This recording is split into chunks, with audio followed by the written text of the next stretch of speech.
kailangan nagiging soft itong onion natin. Tapos i-mix natin ang garlic.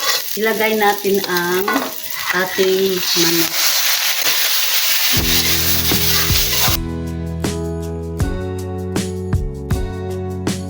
Pag malapit na siyang maluto, doon natin ilagay ang atay.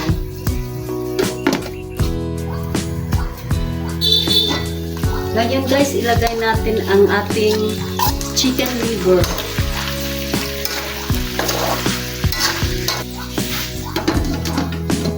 I-adjust lang natin yung apoy niya. Ito muna ang carrots pala.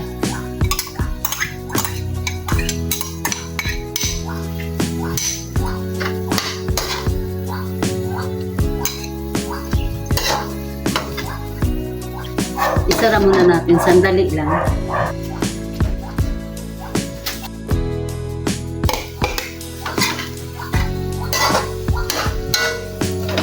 Takpan natin ulit.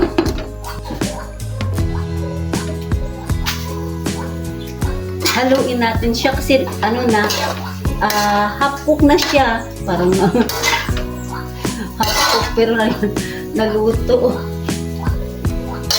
Yan.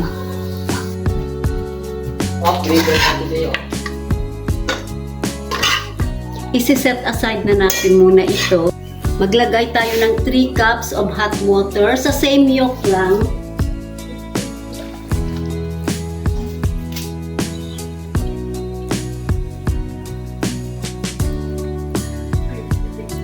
Ito, 3 cups, 1 teaspoon soy sauce,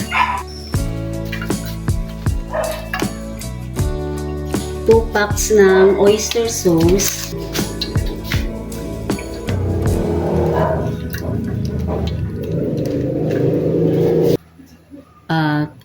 chicken cube,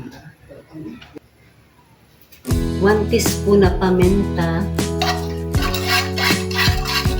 Mix natin guys.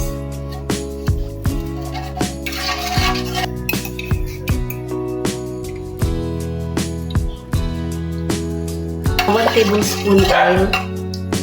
Yung oil kanina sa garlic, ito ang nilagay natin. Takpan natin at pakuluan. Kumulo na siya guys, lagyan natin ng half teaspoon ng asin. Tapos ilagay natin ang ating pansit. Oops.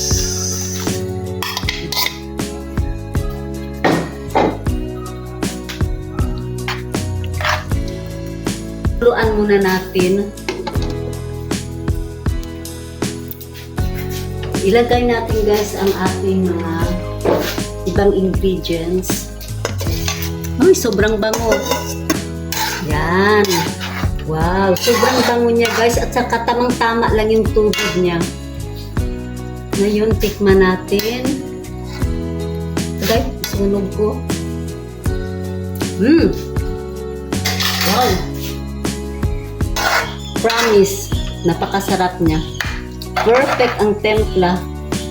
Ngayon, i-off na natin ito. Ilagay natin ang butter. Ayaw.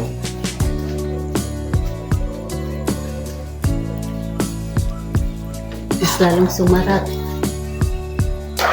Ngayon, ang butter. Kalamansi.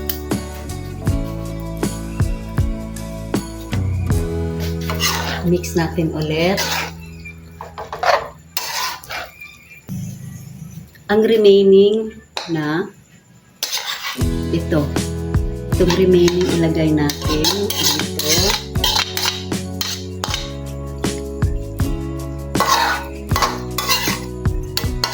Ilagay natin ang remaining na garlic,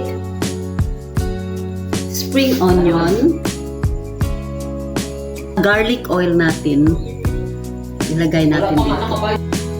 Yan ang special na pansit. Hello guys, kain na po tayo. Shout out pala sa mga subscribers, mga viewers, lahat kayo. At sa mga returning viewers, maraming salamat po. Try nyo po ang pansit ni Mother Del. Ang sarap po. Promise, magugustuhan ito ng mga anak ninyo, ng whole family. Hindi siya maalat.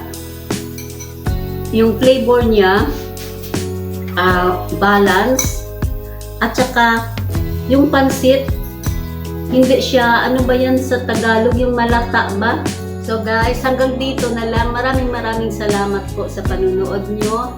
At promise, hindi kayo magsisisi kapag sinundan nyo yung, kapag itry nyo magluto ng pansit ni Mother Del. Thank you! Bye-bye!